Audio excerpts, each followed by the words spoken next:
Hello everyone, my name is Greg Price. I'm the Executive General Manager of Boral Construction Materials New South Wales ACT, and I'm very proud to be the Chair and working member of the Boral Quarry Product Council. One of the roles of the Quarry Product Council is to ensure we have a standardised national approach to all applicable quarry operational processes.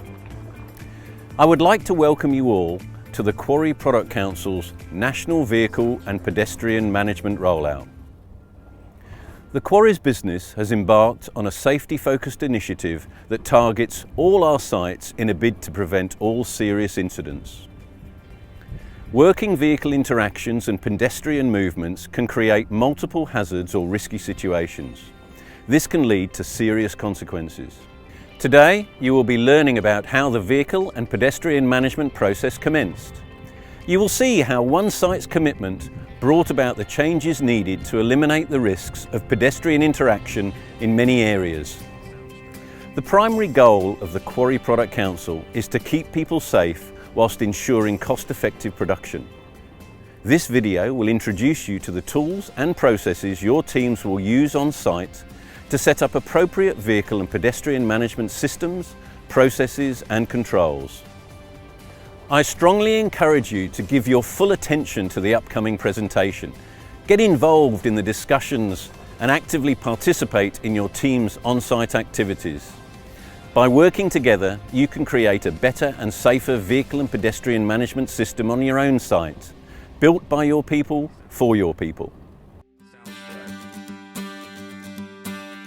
We ran a Kaizen event at Pete's Ridge back in March, and through that process we identified several key areas in the quarry that were what we deemed as hotspots or areas of concern in regard to vehicle and pedestrian interactions. So we made sure we engaged with people from all the different states, and we had people from safety, we had people from environment, we had our IT department, we had quarry people from every state, as well as people that do work in this quarry every day as well, that know it really well. We got everyone together and we asked everyone to go around for a gemba of the site. So that's basically, we drove and walked all the areas of the site to identify what the hotspots were for where there's a likely interaction between people and vehicles. We prioritised those hotspots and identified the ones that we wanted to focus on. And those ones were the ones that we then took into a risk assessment. So we did a really detailed risk assessment. We made sure we involved everybody from site, and we really challenged ourselves on what control measures we could take. We started with elimination and worked from there. The good thing about the process was the ideas were generated from the team. We had 0110 training that actually trained us in regard to getting people to buy into what you're actually doing in the workplace and ensuring that everyone had their say on what the changes were going to do. So there's been a lot of change at the front of the site. This particular site, there were some challenges with just when you were driving in the front gate the first time. Signage was a little bit overdone. There were lots of signs. They weren't always in the best place and they weren't always easy to read. We sat down and we all talked about it and what's the best solution for that, and we've, through the discussions, come up with blue signs, and the blue signs work extremely well. First time I drove my truck into the quarry, and they just went pop. I seen them straight away. We went to Thornlea to a concrete plant and they'd done a lot of really good work at Thornlea. But Thornlea's a fixed concrete plant, nothing changes. When you come to a quarry and our stockpiles are getting bigger and smaller and they move and things change, you've got to be a little bit liquid. Thornlea used Armco railing, and during the risk assessment I think we worked out we're needing to buy 12 kilometres of Armco railing. Well, we have no Armco railing, we have a lot of 12 kilometres of bund walls, and they're fluid. We can move that bund wall this way, we can put a hole through there and make a new intersection. The whole thing's fluid, so it works.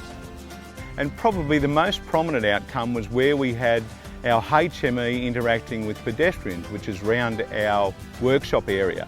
The workshop area was a challenge. There was a great deal of concern at first and conversation about the closing of the road and how we would accommodate traffic in that area and how would we reroute, if you like, vehicle traffic and pedestrian traffic so there'd be absolutely no interaction. We've successfully achieved that, I believe. By now we have a different route for the vehicles and the pedestrians are freely allowed to move between workshop and crib room, come meeting room areas with no interaction whatsoever. There'll always be continual improvements, particularly around vehicle and pedestrian management. The document is what I call a live document in that it is constantly evolving, and that process there allows people to generate new ideas and changes to be reviewed. And through the underlying process that we follow throughout this is utilising a risk assessment to understand what the impact of those changes and the benefit, and then we can quantify, and if they make sense, if they work, we just go along and do them. Anyone that's approached the site after we've made these modifications have just said spot on. They believe that it's beneficial for all. It's cleaner, it's leaner, it's an easier place to get around, and it's beneficial for the people. And that's our key at Boral, is to make sure that all the people are safe coming to work and leaving from work.